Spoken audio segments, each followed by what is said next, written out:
Guys, what's going on? My name is Khan, also known as Jedi Jester, and today we are going to take a look at the new formation and tactics system that FIFA 22 offers. With this year's game, FIFA offers much more freedom in terms of adjusting your team stance on the pitch. The most significant change is about how we set the width and depth of both defensive and offensive lines. Previous titles offered a scale from 1 to 10 bars in terms of adjustment, but with the new game, the scale has gone much wider, and now you can choose a number between 1 and 100, which gives you a lot of options. For example, if you were having a hard time choosing between 3 and 4 bars in your defense, now you can go for the number 35 to find the perfect balance in between. Now let's take a look at the defensive and the offensive styles. The offensive style is much more detailed, and it's divided into two sections with the new game. Each section is effective at one side of the pitch and should be analyzed carefully. The first section, which is called build-up play, defines the way you get out of your own half and how fast you do it. A balanced build-up allows your team to maintain its formation. Your players will support and make runs when they think it's the right time to do so. So that means this option heavily relies on the player you use and the AI itself.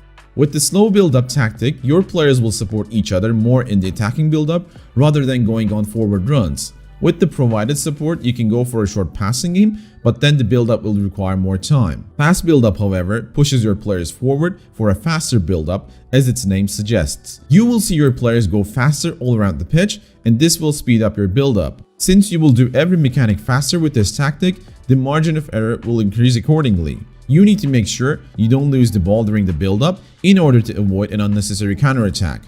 With long ball tactic, your team will make runs for long balls into space behind the opposing backline. Most significantly, you will see your strikers and the wingers running towards forward to receive the ball. The second section, chance creation, is a completely new one. This will define how your players behave offensively once you cross the midfield line and find yourself in the opponent's half. Balance is again used for a balanced attacking build-up in which players will offer support and make runs when they think it's the right time to do so. Possession is the option where you hold on to the ball and play a strong short passing game to patiently wait for the chance to attack. Non-selected AI players will provide more close support to the dribbler rather than going on forward runs.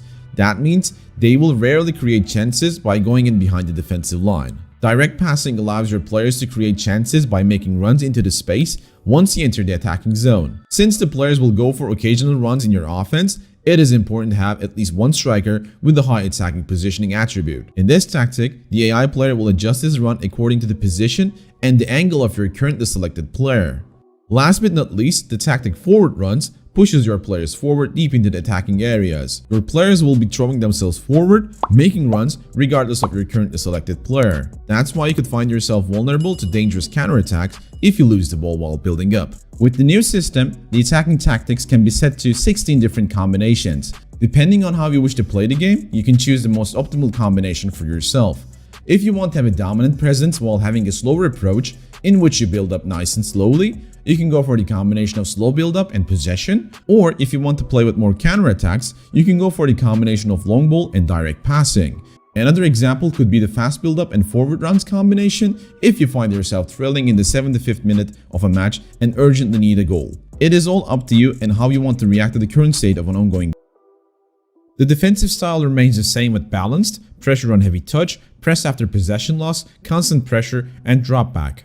Balanced is a style where your team presses the ball to the middle of the pitch. Your team doesn't react extra to any particular event and their shape remains neutral. Pressure on heavy touch allows your team to pressure the opposition whenever the opportunity shows itself. This opportunity could be a difficult pass or a loose ball.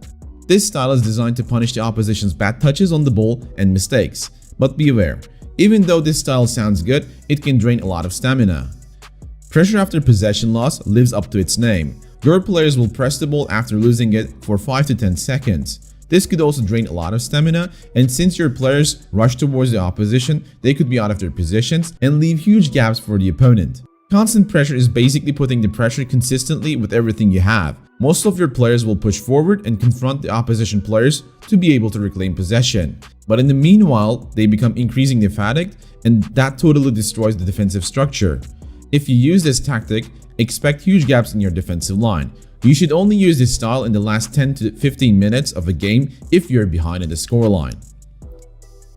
And finally, drop back. This tactic will preserve your team's shape and your defensive won't try to pressure at all. This allows your opponent to have more possession and space towards your goal.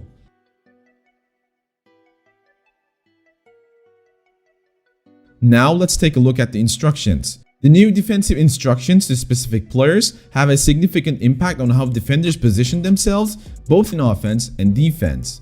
Free roam instruction for CDM allows for a deep-lying playmaker role. This will allow you to have a semi-box-to-box player whose actual role is defending. However, this could also create an unwanted situation for the opposition counterattacks, since the player will also drop down deeper to receive a pass during the build-up.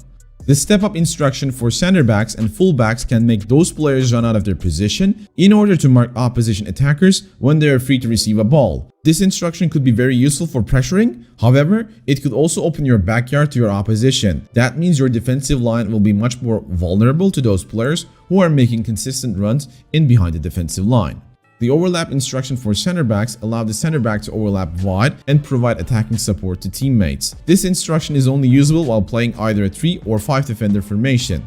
Like we have mentioned before, these changes and new additions will provide more freedom both for offense and defense. Remember, you are allowed to have 5 different sets of formations and tactics during the game, including the starting one. Make sure to have different approaches suitable for different scenarios. You could simply switch between them by pressing left and right digital arrow keys on the left side of your controller. So that's it for today's video. Now I want to ask you which tactical combinations you think will be the strongest compared to the others. You can simply mention them in the comment section below. We really hope this video gives you a clear idea on the new tactical system before you get your hands on the full version on 27th September. If so, feel free to drop a like.